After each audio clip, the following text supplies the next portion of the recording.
Hey friends, it's Summer with hammondsnest.com, and today I'm showing you another simple and beautiful craft using this Dollar Tree windmill.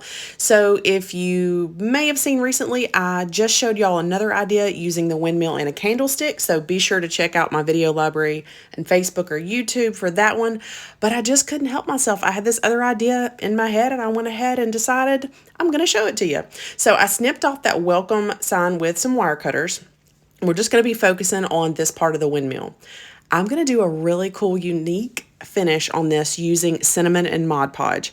I have showed y'all this before, but if you haven't seen it, it is so cool. Just watch it kind of happen. So I've got some cinnamon. I am using name brand cinnamon just because that's all I had on hand, but you can use the Dollar Tree cinnamon.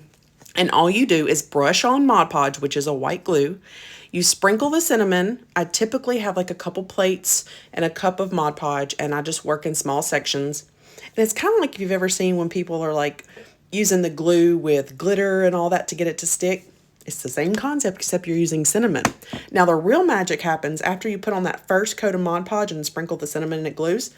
You're going to let it dry for just a little while for best results.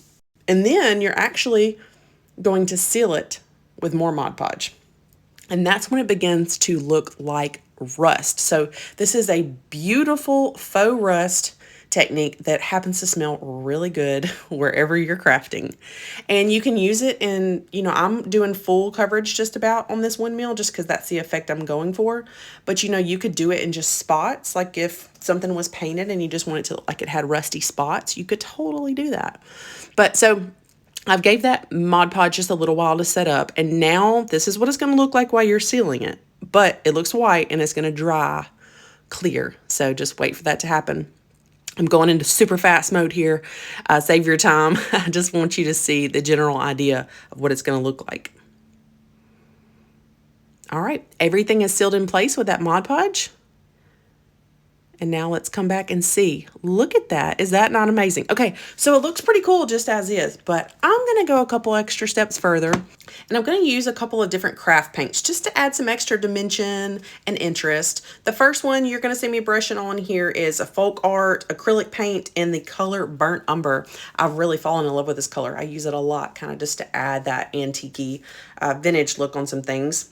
And I'm, again, not overthinking where I'm putting it.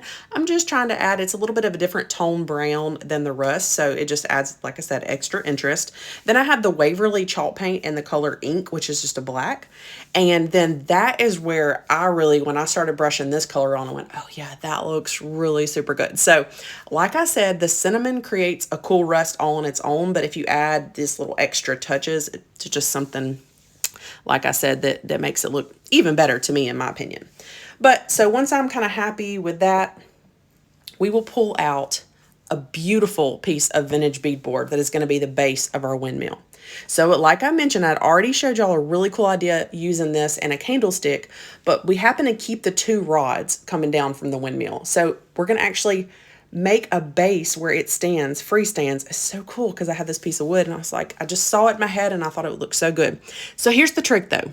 If you just measured exactly the width of each rod there and tried to drill holes and push it down in there, it's not going to work. What you need to do is you need to measure and then come in about 1/8 of an inch and make your marks and come like at an angle, the way that those rods angle coming down from the windmill.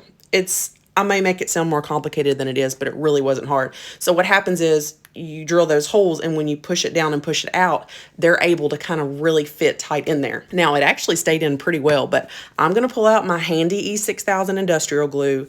Then I'm going to use just a little dab of hot glue just to kind of quick set it.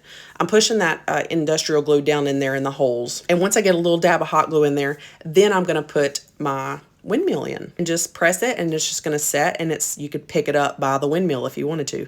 I mean, it looks pretty cool. So here's a little close-up. I staged it on my mantle in my home, and it's just perfect. I'm leaving it up there. I just love it. And again, if you want to see the other idea I did with the candlestick in this windmill or any other crafty ideas, check out my Facebook and YouTube channels in the video library or hammondsnest.com. Have a great day.